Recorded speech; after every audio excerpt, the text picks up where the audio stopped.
Have you ever talked to someone about Disney movies and they say their favorite Disney movie of all time is Cinderella 3? Me neither. Yeah, unfortunately, with how big of a company Disney is, not all of their movies make it big. This often results in the film being severely forgotten, or if you're like me, it leads to people appreciating the film a lot more because not as many people know about it. Listen, Disney can only re-release The Lion King in theaters so many times before I'm sick of hearing it. Will you clam up? For the films that Disney's practically famous for, Snow White, The Lion King, Beauty and the Beast, if I even mention the title The Great Mouse Detective, you probably would just have to look it up. So today, I'm taking a look at Disney's most underrated titles. To keep things somewhat simple to make a film underrated, it has to be a film that isn't talked about as much as Disney's most popular outings. There also has to be solid evidence as to why the film is underrated. Just because nobody talks about The Black Cauldron doesn't make it underrated, it just makes it bad. I'm only discussing Walt Disney Studios and any direct subsidiaries. This means I won't discuss Pixar. Cars is underrated as fuck. I won't talk about live-action films or any properties owned by Disney such as Marvel or Star Wars. Anyways, let's get to it.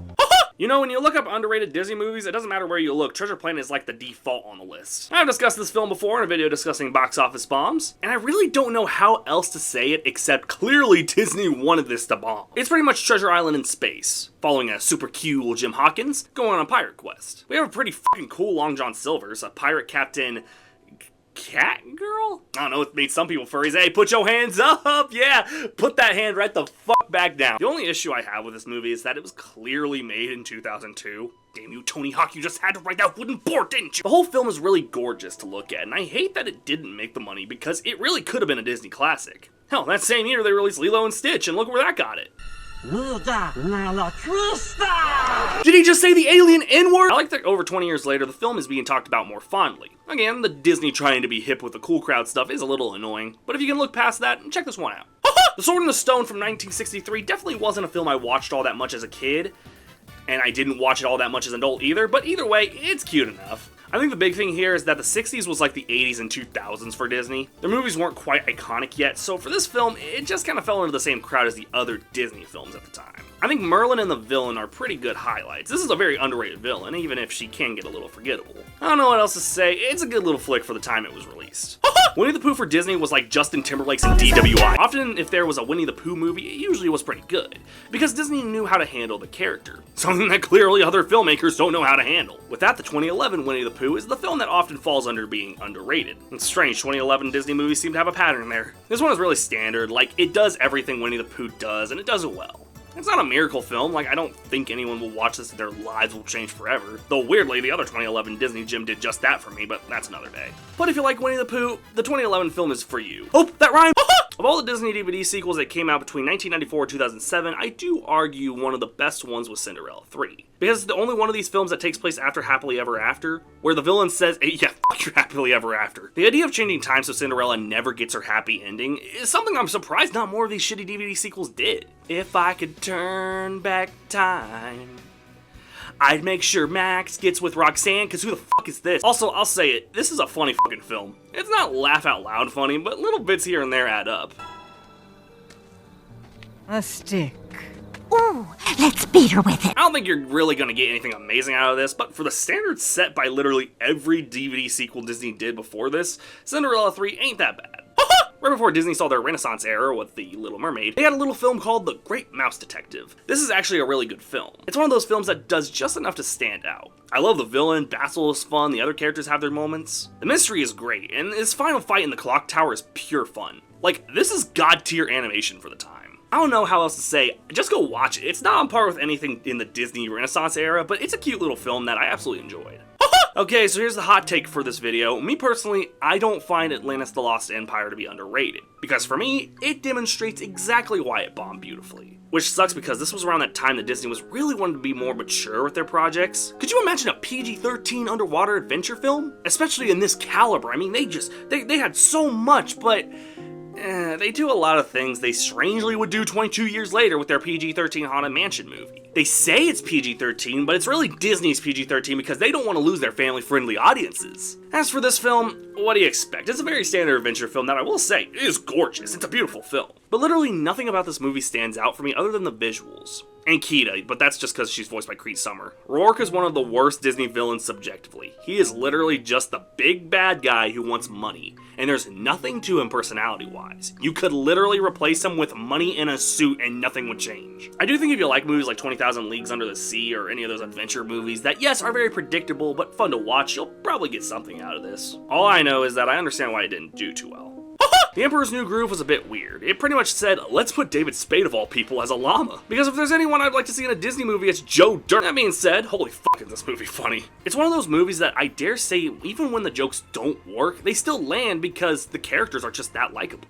Initially, the villains doing jump rope while discussing their evil plan went over my head, but looking back, it is a funny thought to think of these two suspicious looking people playing jump rope while talking about how to kill someone. With that said, this is a movie where the villains really outshine the main characters. Kuzco and Pacha are still very funny, and Spade and John Goodman have really good chemistry, but man, Yzma and Kronk are some really funny villains. They don't match Jafar or Frollo's more sinister personalities, but they make some damn good humor. And I think that's just because they're voiced by Eartha Kitt and Patrick Warburton. While not one of Disney's best movies, certainly is one of Disney's funniest movies.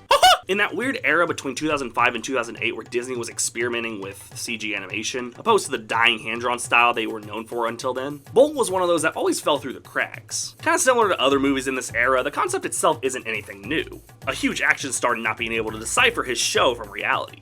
The big twist here is that the action star is a literal dog. And he's so cute. Oh yes he is. I've seen fan art of you that makes my eyes bleed. And no, I don't look for it. It looks for me, alright? You try looking up Bolt 2008. Trust me, Rule 34 is a very real and very fucked up rule. Anyways, what makes Bolt such a fun film is that it's a film that often does exactly what you think it will, but always throws in enough twists to still make it kind of fun and interesting. I like that this is another film where it doesn't really have a real villain. Yeah, there's Dr. Calico, but that's an actor playing a villain. I love that it's seen through Bolt's eyes, but then throws in other perspectives at random moments to show just how much of it is real and how much of it is fake. I also never picked up that Bolt is voiced by the infamous Hairspray actor John Travolta. Oh yeah, that John Travolta. I could never pick that up. He does pretty well, especially considering this was after these movies, so his career was really struggling. And it still is. The other voice actors do good too. Except for Penny, come on, Miley Cyrus in a Disney movie in 2008, right off of the success of Hannah Montana. Shut up. And thank you, Disney, for making the absolute wrong person famous. I will say Rhino isn't as great as I remember him being. He's not awful by any means, but he just kind of exists to distract the kids watching, and I don't think he does a bad job. I just don't see him as that funny or even that necessary. Bolt is a great film. I'm surprised not more people talk about it. Nothing in a million years can make me hate Brother Bear. I'm aware it's not a perfect film, but I like it, damn it. I think Joaquin Phoenix is great as Kenai, even though I also respect he didn't like doing voice acting. I respect him for not being Seth MacFarlane and voicing everyone he can. Ray William Johnson. Brother Bear is a very flawed but still fun adventure. I admit Coda is about as annoying as everyone said he was, but the visuals, like in Atlantis, are stunning. The landscapes, the lights, literally everything blends perfectly together. Until he turns into a bear and then the movie goes down to like a 6 out of 10, but it's still a fun 6 out of 10. If a joke doesn't land here, it doesn't distract, at least not for me. I like the Moose Brothers, and hey, they get laid in the sequel. Phil Collins is annoying, though unlike funny man Doug Walker, I actually didn't mind the Phil Collins music in Tarzan. I do agree an original score would have helped the movie, but hey, want to listen to some tunes?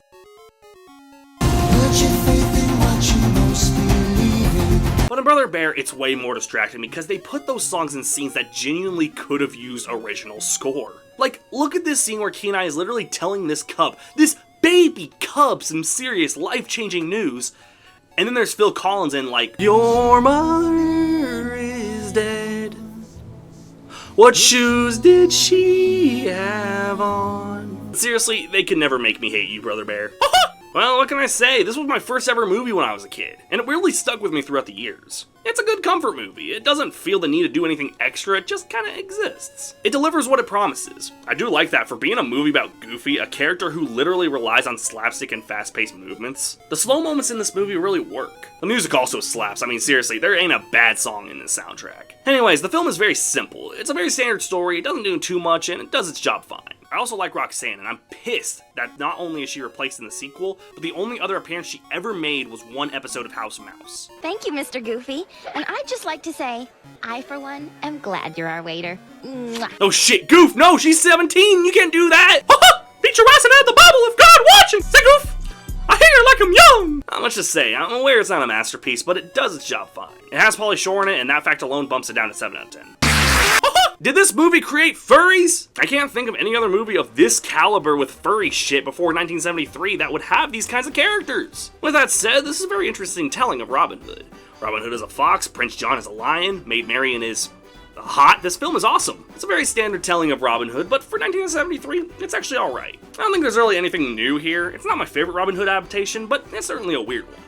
One thing that pisses me off about Gen Alpha is that when I asked my little cousin at a family reunion what WreckIt Ralph was, he replied, "That's not very skibbity, El Riz, brother." I killed him. It's one of those movies that's both funny and charming. It's got a great message about even if you want to change, there's no better you than you. Ralph here wants to be the hero because he's the villain of his game. And after game hopping, he finds that just being a hero doesn't really mean anything, as he still can be a villain to the people who made him who he is. And there's some genuinely intense scenes there. This was just before Frozen, where PG meant as long as we make a foot-sized joke, we're officially not for babies. But WreckIt Ralph, I dare say, earns its PG rating. And I'll say it, I think Turbo is one of the best Disney twist villains, because you genuinely don't even know it until it happens, and it's just, man, and he's voiced by Alan Tudyk. He's always been funny. Side note, Resident Alien is genuinely like an amazing show. Y'all gotta check it out. I like that this isn't just Who Framed Roger Rabbit with video game characters. I like that they're just cameos. It adds atmosphere to the film. Also, they can never make me hate you, Jack McBrayer. No, ma'am! The arcade is depending on us. And to our last film, Meet the Robinsons, the only one of these movies where my first ever watch was literally last month. Yep, 14 years since this movie came out. And why did I wait? Well, I thought this was gonna be the movie that solidified Disney's downfall. I saw the trailers and advertisements and I just didn't like any of it. But everyone, especially close family, was saying it was a film that I needed to watch specifically now. And I totally get it. This first half of 2024 has been very rough for me. I've struggled to find my place in the world, and I had not one but two major deaths in my life that really affected me as a person. I didn't know if I was going to be okay. Recalling the Inside Out 2 review, my anxiety was like on hyperdrive, 24/7. I couldn't sleep, I couldn't eat right, I constantly asked, why me? Why was I given these events in this order? And then I watched this movie. If you haven't seen it, the message of this movie is that no matter how awful things seem now, it's best not to focus on those bad things and keep moving forward. That hit deep, because it made me realize it's important to make the future as bright as ever, and no matter what, keep moving forward. Skibbity toiler. No!